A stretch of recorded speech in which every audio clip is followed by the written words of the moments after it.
Right, you are here. The Mad King has commissioned you and 2 to 6 other master builders to design more magnificent palaces for him. Each of you will build 2 castles, working together with 1 other architect on each. Make sure that both of your castles are spectacular.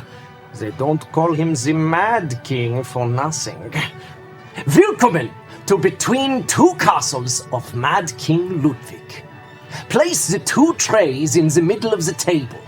Sort the double-sided specialty room tiles by type and place them in the yellow tray, along with the royal attendants and the shuffled deck of bonus cards.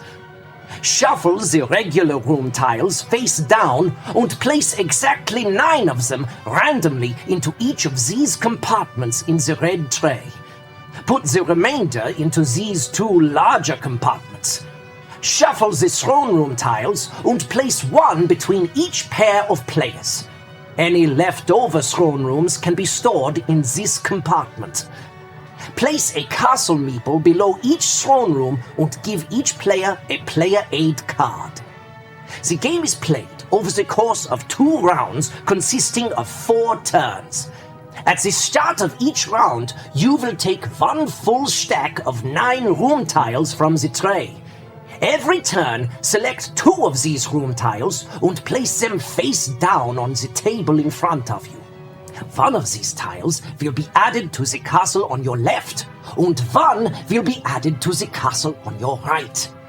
After you've made your selection, place the rest of the stack under the castle meeple to your left.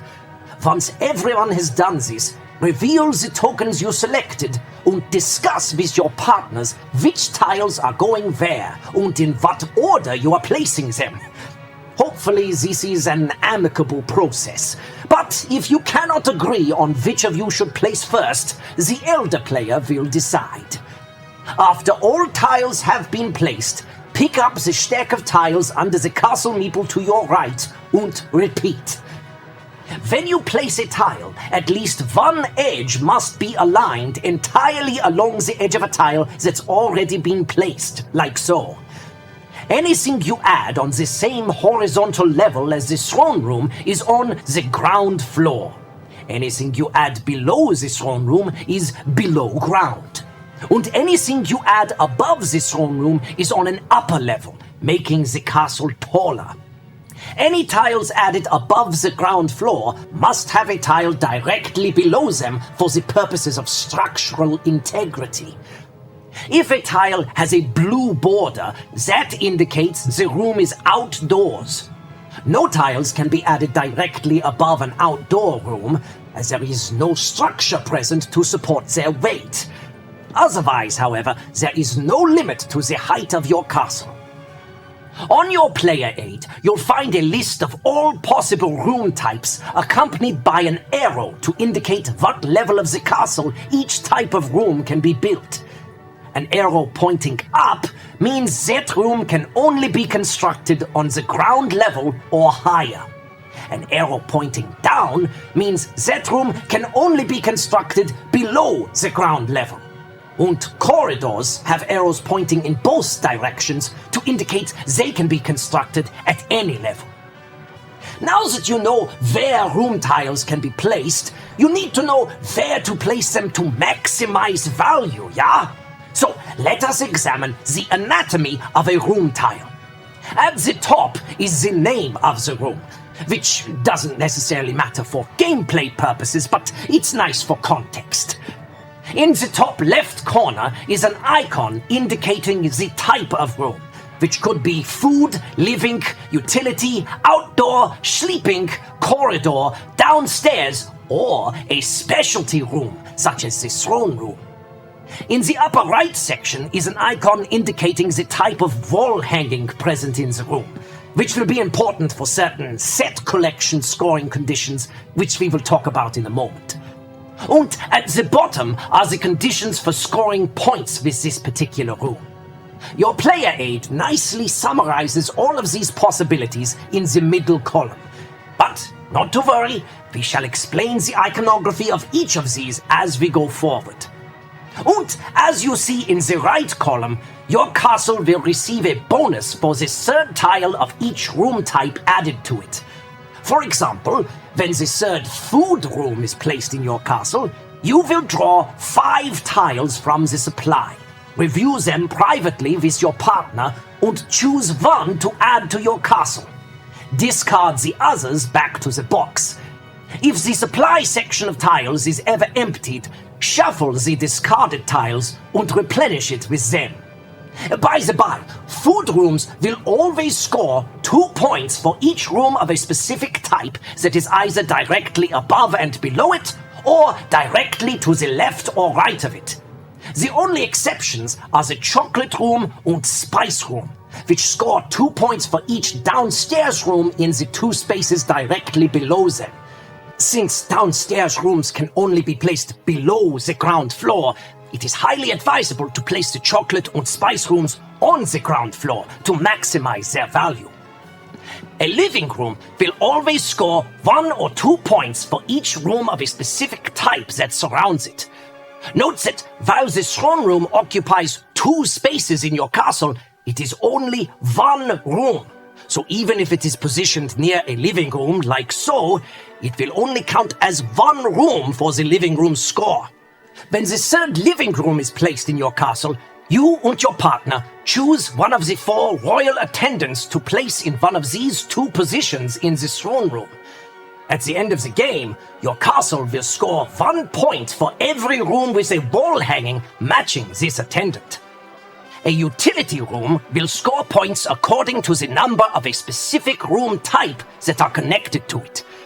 A room is connected if an orthogonal path may be traced back to the utility room using only rooms of that type.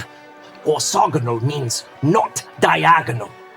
For example, if the game storage room is placed like so, it will be worth 4 points, as there are 3 living rooms connected to it in one direction and 1 more connected in another. This living room is not connected, so it does not contribute to the game storage room's score. When the third utility room is added to your castle, draw 3 bonus cards, review them with your partner, and choose one to keep. Place the selected card face up beneath the castle and discard the other 2 back to the box. If you have any questions about how any of these bonus cards score points, review the list on the last page of the rulebook. Outdoor rooms will score 1 point based on the number of a specific room type that is included anywhere in the castle, regardless of where they are placed. When the third outdoor room is placed in your castle, you and your partner immediately add a fountain to the castle. These are specialty rooms that may be placed on the ground floor or higher, and they are worth 5 points at the end of the game. And remember, as an outdoor room, no room tiles may be placed directly above them. Sleeping rooms are always worth 4 points if your castle has at least 1 of each of the other 6 types of rooms. If the castle lacks any of those, the sleeping rooms will only be worth 1 point each instead.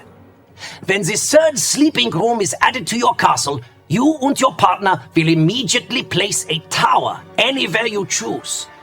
Towers are specialty rooms that must be placed on the ground floor or higher, and they are worth 1 point for each room below them in the same vertical column. Note the blue border indicating the tower is outdoors, so no rooms may be added directly above it. Corridors will always score 1 point for each wall hanging of a specific type that surrounds it. And just like with living rooms, the throne room only counts as 1 room for these purposes.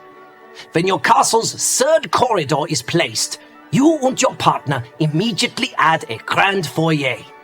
This is a specialty room that can be placed on any level of the castle, and is worth 1 point for each room that surrounds it. Once again, the throne room only counts as 1 room, even if both halves are in spaces surrounding the grand foyer. A downstairs room will always score points based on the number of rooms of a specific type above it in the same vertical column. So here, the laboratory is worth 2 points because of these 2 utility rooms. Downstairs rooms do not need to be placed directly under existing rooms in your castle, but one edge must still align with the edge of an existing room.